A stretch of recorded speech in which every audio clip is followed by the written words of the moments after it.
Hello বন্ধুরা, আরেকটি রান্না নিয়ে চলে আসলাম। এই রান্নাটি আগেও দেখিয়েছি। আমি যে পমফ্রেট মাছের ফ্রাই করব, তবে অনেক বন্ধু জানতে চেয়েছে যে পমফ্রেট মাছের ফ্রাইকে স্টার্টার হিসাবে ব্যবহার করলে কেমন হয়। তো আমি সেইভাবেই আর প্রস্তুত করছি। এর আগে একদিন দেখিয়েছি, তবে এটা একটু সামান্য একটু অন্যরকম আছে। আগের দিন দেখেছিলাম মাছের পেটের মধ্যে পকেট করে।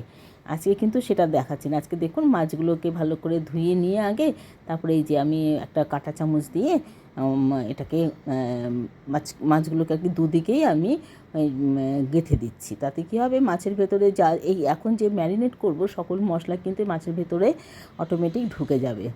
আর আমি এই কথাগুলো জানাবার জন্যই আমি প্রত্যেকটা মাছের যে পেটের ওপর গায়ের ওপর যে আমি কাঁটা চামচ চালাচ্ছি সেটাও যেমন দেখাচ্ছি, তার পাশাপাশি আমি আর কি করছি যেটাতে করলে স্টার্টার হিসাবে খুব ভালো লাগবে। একটু সামান্য সস আর পেঁয়াজ যোগে যদি আপনি দেন, আর যদি শেজওয়ান সস কেউ করে থাকেন আমি যেটা দেখিয়েছিলাম তাতেও ভীষণ ভালো লাগবে খেতে। এই যে মাছগুলো আবার ধুয়ে নিয়ে পরিষ্কার করে মাছগুলো ধুয়ে নিয়ে এবার আমি মাখিয়ে দেবো গোলমরিচের গুঁড়ো। একটু গোলমরিচের গুঁড়োটা একটু বেশি দিতে হবে, কারণ যেহেতু নুন মাখবো তখন কী হবে, জলটা মাছ থেকে যে জলটা বেরিয়ে যাবে সেটা তো ফেলে দিতে হবে। তাই ঝালটা, গোলমরিচের যে একটা ফ্লেভার এবং ঝাল, একটুখানি নিয়ে নিলাম ভিনিগারটা দিয়ে মাখিয়ে ম্যারিনেট করে আমি 1 ঘন্টার মতো রেখে দেবো। সামান্য নুন আর গোলমরিচ আর ভিনেগার। চাইলে আপনারা যারা লেবু দেন লেবুও খেতে পারে, লেবুও দিতে পারেন। আচ্ছা, একটু আদা পেস্ট, সামান্য একটু আদা রসুন পেস্ট আমি করেছিলাম, সেইটাই আমি দিলাম। 1/2 স্পুন বা 1 স্পুন যেরকম মাছ হবে সেই পরিমাণ মতো দিতে হবে। আচ্ছা, মাছগুলোর গায়ে কিন্তু সব এরকম ধরে ধরে সুন্দর করে মাখিয়ে দিতে হবে। দু পিঠেই ওই যে এদিক ওদিক করে দু পিঠের মধ্যে সুন্দর করে বসিয়ে দিতে হবে মশলাগুলোকে, এবং তারপরে এটাকে আমি ঢেকে রেখেছিলাম থালা দিয়ে। এবার অন্যান্য আরও অনেক রান্নাই করেছিলাম, অন্যান্য রান্নার সাথে পাশাপাশি সেগুলো করতে থাকবো। এটাকে আগে পরিষ্কার করে এরকমভাবে করে নিলাম ম্যারিনেট। এটা এখন ঢাকা চাপা থাকবে। এই যে ঢাকা চাপা দিলাম। এবার আমি ব্যাটারের জন্য দিলাম বেসন। আচ্ছা, একটু লঙ্কার গুঁড়ো তো দিতেই হবে, আর দিলাম হলুদ, আর দিয়েছি বিট নুন আর এমনি নুন, দুটো নুনই দিয়েছি। চাইলে আপনারা এটার মধ্যে আমচুরের গুঁড়ো দিতে পারেন, তাহলেও ফ্লেভারটা ভালো হবে।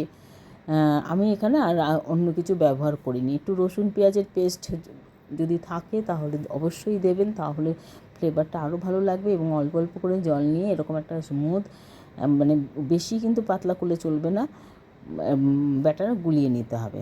এবার কড়াইতে আমি দিয়ে দেবো রান্নার জন্য সর্ষের তেল।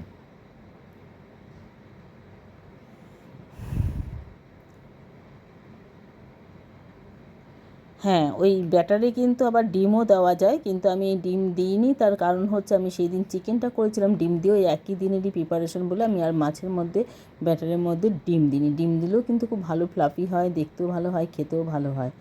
এবার আমি কিন্তু ব্যাটারে না ডুবিয়েই খালি মাছটাকে অল্প তেল যোগে আমি এটা ভেজে নিচ্ছি উল্টে পাল্টে। তাহলে মাছের গায়ে যদি কখনো মনে হয় একটু আষ্টে গন্ধ, তাহলে সেই ক্ষেত্রে সেটা যেমন চলেও যাবে, পাশাপাশি মাছটা অনেকটা অংশেই কুক হয়ে যাবে।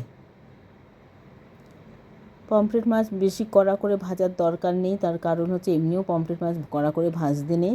আর পাশাপাশি আমি যেহেতু এটাকে আবার ব্যাটারে চুবিয়ে ডুবো তেলে ভাজবো, তার জন্য আমি এটাকে হালকা করে এপিট ওপিট করে তুলে নেব। মাছটা কিন্তু ম্যারিনেট করে বেশ কিছুক্ষণ রাখবেন। আমার হাতে সময় কম ছিল, অন্যান্য রান্না ছিল, আমি সেইগুলো করতে পেরেছিলাম, তাই আমিও সেটা ম্যারিনেট করে রেখেছি। অনেক সময় কি হয়, সকালবেলা বা দুপুরবেলা খাওয়ার সময় যদি মনে পড়ে, সেই সময় তো আর হয় না, তখন ওই মাছের পেটের ভেতরে পুরটা ভরে দিই, তাহলে মানে চটপট আর কি ওটার মধ্যে ঢুকে যায়। আর এটা যেহেতু অনেকক্ষণ আগে করে রেখেছি, এটার মধ্যে এমনিতেই সুন্দরভাবে ঢুকে যাবে মশলাগুলো। খুব একটা বেশি তো মশলা না। এই যে মাছগুলো শুধু সাঁতলে নিচ্ছি উল্টো পাল্টা করে, যেভাবে ইলিশ মাছ সাঁতলে নেওয়া হয়। ইলিশ মাছ তো খুব বেশি ভাজতে নেই, সেরকমভাবে পমফ্রেট মাছটাকেও আমি একটু সাঁতলে নিচ্ছি। আচ্ছা, আপনারা যারা নতুন নতুন বন্ধু তাদেরকে আমি অনেক শুভেচ্ছা দিচ্ছি। আর আমার সঙ্গে থাকবেন, আমার খুব ভালো লাগবে। আর আপনারা যদি অন্য কোনো রান্না দেখতে চান, যেটা মানে দেখলে আমার কাছ থেকে দেখতে চাইবেন, সেরকম কোনো রান্না দেখতে চাইলে আমাকে জানাতে পারেন। আর কোনো ভুল ত্রুটি যাই হয়ে থাকুক অবশ্যই জানাবেন, কেন আপনারা আমার বন্ধু, আমিও আপনাদের বন্ধু। শুধরে নেব একে অপরের সাথে চলতে চলতে। এই যে এবার ভালো করে দুদিকটা ভালো করে ব্যাটারের মধ্যে ডুবিয়ে নিয়ে এবার গরম গরম তেলে ছেড়ে দেবো। একটা একটা করেই ভাজতে হবে, কারণ একটু ডুবো তেল, আবার বেশি তেল নিলে তো লাভ নেই, তার কারণ এটা হচ্ছে সবার শেষের রান্না, এই তেলটা আবার থেকে যাবে, ওই জন্য আমি খুব বেশি তেল নিইনি। এটা কিন্তু স্টার্টার হিসাবে খুব ভালো যায়, বাচ্চারাও খেতে পছন্দ করে, তার কারণ হচ্ছে মাছটাকে দেখতে মাছের মতনই পুরো থাকে, মাছের আকৃতি কোনো রকম বদলে যায় না, এটা আর কি ওদের কাছে বেশ ভালো লাগে। আমরা বড়রা তো যেমন খাবো, বাচ্চারাও সেরকম আস্তে আস্তে শিখেই নেয়, কিন্তু একদম ছোট বাচ্চারা যখন, তাদের কিন্তু মনোগ্রাহী করে তোলার জন্য খাবারগুলোকে সেই ওদের মতন করে সাজিয়ে গুছিয়ে সুন্দর করে দিলে পরে তবে তারা কিন্তু, আর তাদের কিন্তু বলতে হবে না এটা খাও ওটা খাও, তারা নিজেরাই খেয়ে নেবে। তার জন্য একটু একটু বুদ্ধির দরকার হয় এবং একটু সচেতন হতে হয় যে কোন জিনিসটা বাচ্চাকে দেওয়া যাবে, কোন জিনিসটা দেওয়া যাবে না। লাইক করবেন, শেয়ার করবেন, আর হ্যাঁ, এইভাবে অবশ্যই সাজিয়ে দেবেন।